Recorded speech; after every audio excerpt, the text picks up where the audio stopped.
Hola a todos. En este vídeo quería reflexionar un poco sobre cómo afecta la creencia en los átomos y en los virus en nuestra salud.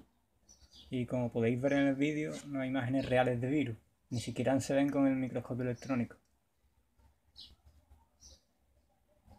Aquí hacen la pregunta en Yahoo Respuestas. Y ni siquiera con un microscopio electrónico se pueden grabar estas imágenes. Ahí vemos este usuario que edita su comentario. The main explanation from mainstream medicine is that disease comes from heredity, something given to you that you cannot change, or from viruses, something you catch from another. When they zoom into viruses, all they show us is microspace CGI. They even link the microspace hoax with the outer space hoax. Philip Sabatier also tracks viruses by satellite, thanks to the expert eye of Antonio Guell. It's all cartoons. It's a hoax. Through the poisons of GMO pesticide food, refined sugars, vaccines, and body-altering chemicals disguised as medicine, a change occurs in the human body, making the body a petri dish for funguses and for parasites to easily thrive in. And medical illustrators create cartoons out of their own interpretations of what they see. Some of the important things to think about when you're interpreting data from the microscope is, do you understand your sample well enough to be able to interpret what you're seeing? There's just a lot of information. In fact, you could almost say that you're going to be overwhelmed by information when you get to the ultrastructural level. And unless you really know your sample well, then this information could actually be misleading. In the shocking book Nutrition and Physical Degeneration, written by Weston Price in 1939, Price found that the tribes that haven't been touched by modern man's food were very healthy, had no cavities, had perfect dental arches, and faced nose formation.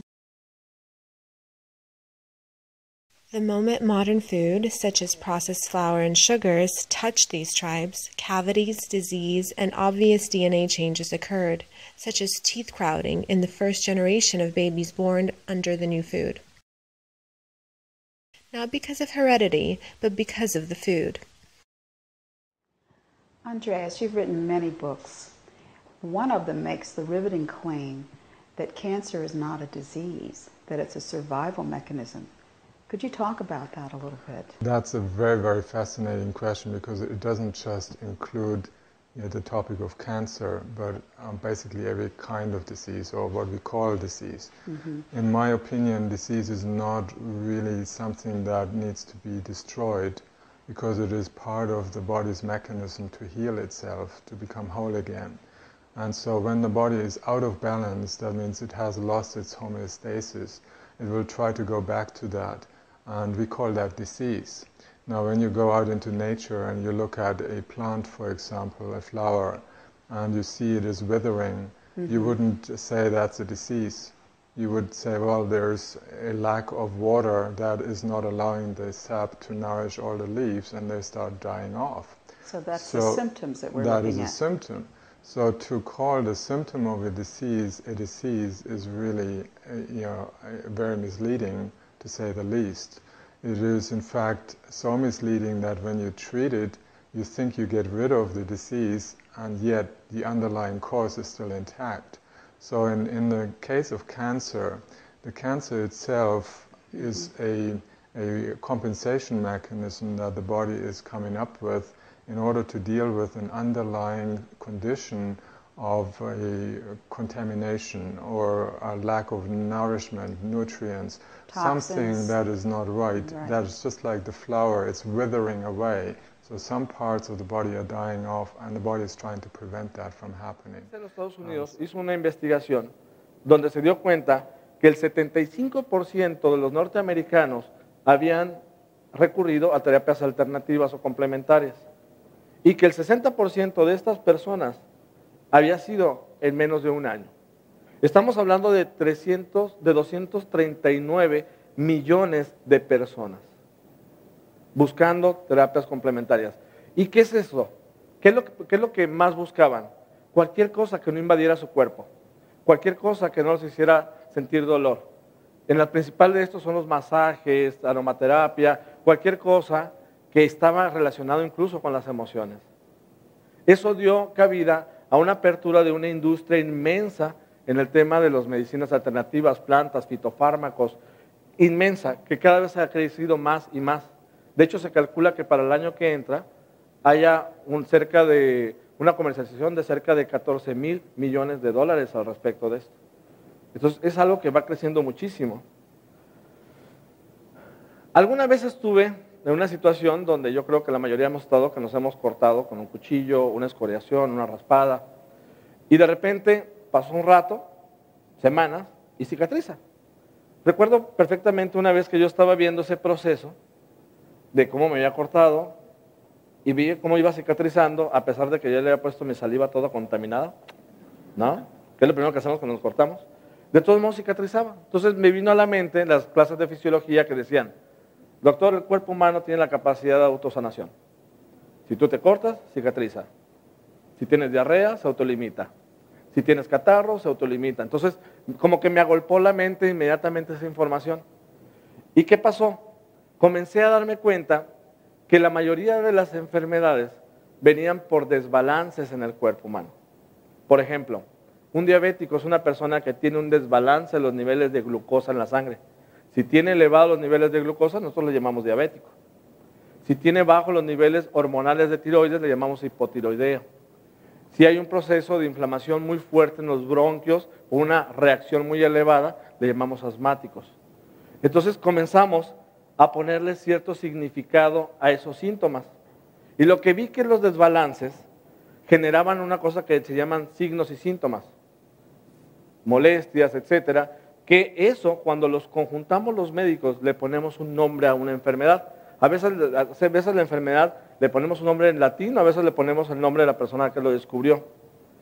Y eso se hizo una codificación médica, una forma, un dialecto para hablar entre nosotros de una forma muy rápida, muy sencilla. Porque si yo le digo a una persona tiene lupus eritematoso, no tengo que decirle todos los síntomas, automáticamente el médico decodifica todo esto. Y si antes yo decía un nombre rembombante como para que no se me asustara, pues resulta que ya no, ya automáticamente ya lo saben. En base a lo que les acabo de explicar, yo dije que las enfermedades no existen. Yo recuerdo cuando estaba en la universidad o en el hospital que veíamos al paciente que no cuadraba con el diagnóstico. No cuadraba, le buscábamos, es que doctor, me decía, doctor, recuerde que usted tiene pacientes, no enfermedades. Usted tiene enfermos, no enfermedades. Entonces, volviendo otra vez, retomando esa información, entonces comencé a recordar que es cierto. A veces tenemos a personas de enfrente de nosotros que tienen muchos síntomas que no cuadran exactamente con una enfermedad. Algo que también me di cuenta es que cuando le poníamos nombre a la enfermedad, las palabras tienen una carga emocional. Por ejemplo, cuando una persona, ¿qué pasaría si yo te dijera ahorita tienes un infarto? Tiene una carga emocional. Sentimos, tienes cáncer, tiene una carga emocional, lo sentimos. ¿Me explico? Porque ligamos la palabra a la emoción. No es lo mismo decir, te estás infartando, a veces eso complicaba más a un paciente en un servicio de urgencias, a decirle, te está faltando oxígeno en tu corazón, parece que está tapando una pequeña arteria, tenemos que hacer unos procedimientos porque es una urgencia. Entonces yo veía que interpretaban diferente. Al final de cuentas es lo mismo. Y también lo que he visto es que las personas que tienen inmensamente miedo o dolor pueden terminar desarrollando una enfermedad. De lo que tú llamas las enfermedades imaginarias. Enfermedades imaginarias es un tema que da mucho de sí. En 5 minutos. Sí, un minuto. Nos asustan como a los niños con el lobo o con el hombre del saco. El negocio de la medicina puede ampliarse indefinidamente, pero las enfermedades son pocas, los enfermos son muchos. Como las enfermedades no son suficientes para el negocio, pues hay que ampliarlo y entonces se inventan enfermedades. Por ejemplo, para que usted me entienda, la escoliosis de los niños, esa espalda torcida, en la mayor parte de los casos no tiene ninguna importancia. Y está demostrado que buscarlas en las escuelas y verle la espalda a los niños es perjudicial. Y es una enfermedad inventada que se llama escuoliosis, de enfermedad que tienen los niños que van a la escuela y se lo miran. Hay algunas escoliosis que son graves, ¿eh? Yo no lo descarto. Pero todas esas que los terminan yendo y que van al gimnasio, eso no. El colesterol con el que a usted le enloquecen con el colesterol, coma huevos, usted sea feliz, viva, beba un poco de vino. Y el colesterol es un problema, depende. Creo que has dicho que la prevención no disminuye los costes sanitarios. Por ejemplo, que el cáncer de mama es muchísimo más infrecuente de lo que nos hacen creer a las mujeres, un 3%, el cáncer de cuello de útero un 0,3%, y nos están asustando continuamente con que no nos hacemos los controles. También has dicho que los cribajes son peligrosos para la salud. Explícate un poco. Sí, la prevención en principio es una actividad beneficiosa por la cual usted hoy se somete a alguna actividad que evita en el futuro males mayores. Así visto no tengo nada que decir. El problema es que así visto casi nunca es cierto. Por ejemplo, a los varones les están haciendo ahora una cosa que se llama PSA en la sangre, en el bien supuesto de que con eso se diagnostica precozmente el cáncer de próstata. Pues eso es falso. Lo que se ha demostrado es que si se hace el PSA es más probable que usted termine impotente e incontinente, porque lo operen de un cáncer que no tiene. Si a usted le vale la pena, pues hágase el PSA. No le importa quedarse impotente e incontinente, como esto es continuo. De manera que la prevención en el momento actual se ha transformado en una especie de altar en la que estamos muriendo y perdiendo calidad de vida en una expectativa de que vamos a mejorar. No tiene fundamento científico. Lo he revisado en muchísimos casos y hay ejemplos, hay algunos brutal, con el que remato ya esto, pero fue un caso histórico en el que cuando nacieron mis hijos en el año 70, los médicos recomendaban que los niños durmieran boca abajo, porque así había menos muerte súbita. Solamente se demostró después de que esto provocó millones o miles de muertos, porque dormir boca abajo aumentaba la muerte súbita. Los médicos se han olvidado hoy y eso no lo hacen. Pero los médicos hace muy poco que han estado recetando para la mujer en la menopausia los parches. Eso aumentó y provocó cientos de miles de infartos y muertes en mujeres con embolias. Hoy no lo han hecho y se les ha olvidado. Todo en fundamento de la prevención. Uno para prevenir la muerte súbita, otro para prevenir infartos. La prevención se está convirtiendo en un veneno que envenena a nuestros pacientes y a nuestra sociedad. Con lo cual, de ser profesor, que lo soy, de salud pública, muy a favor de la prevención, lo sigo siendo, pero dentro de unos límites tan estrechos que no tiene nada que ver con lo que hoy se hace.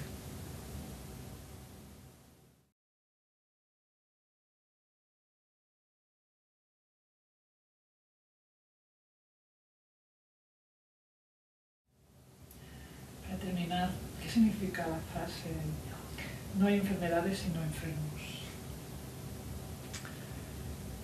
La enfermedad no existe. La enfermedad es una entelequia. Esa es una cuestión filosófica que a mí me interesa. Casi todos los médicos en España, es un problema filosófico, son realistas.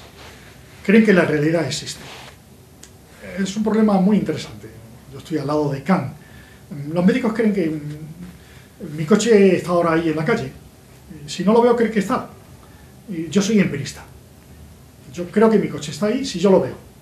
Y si ahora no lo estoy viendo, yo no me puedo definir acerca de ello. Esta concepción empirista lleva una crítica continua, por ejemplo, al realismo, que cree que las enfermedades existen. Las enfermedades no existen. Existen los enfermos. Entonces, si usted tiene diabetes, su diabetes no tiene nada que ver con la diabetes del vecino, ni con la de su hijo. Sus sentimientos personales, su forma de comportarse, su control de la comida, su expectativa ante los comprimidos, su reacción frente a la inyección de insulina, no tiene nada que ver con la del vecino, ni con el paciente que está en la sala de espera. Usted es único, en positivo y en negativo. Y la diabetes es una entelequia que nos permite manejar mejor las situaciones, pero no podemos creer que exista realmente. Indudablemente es más fácil para nosotros creer que hay enfermedades y no enfermos. Y eso, torcer el cuello y no mirarle a los ojos ni darle la mano, Pero usted finalmente es una persona, tiene una dignidad y tiene unas vivencias y unas expectativas y unas creencias y unos miedos y unos temores y cosas que para usted mismo le es difícil de explicar, pero que yo como profesional tengo que entenderlas, preverlas y permitirle que en algún momento pueda hablar de ello. De manera que usted no sea el paciente diabético 25, sino usted sea Antonia o sea Fernando, con su edad, su sexo, su profesión, sus preocupaciones, sus miedos, sus conocimientos, sus expectativas. Y eso hace a la medicina humana. El creer que existen las enfermedades es, primero, científica y filosóficamente absurdo. Y segundo, médicamente inhumano. Creo firmemente que no hay enfermedades sino enfermedades.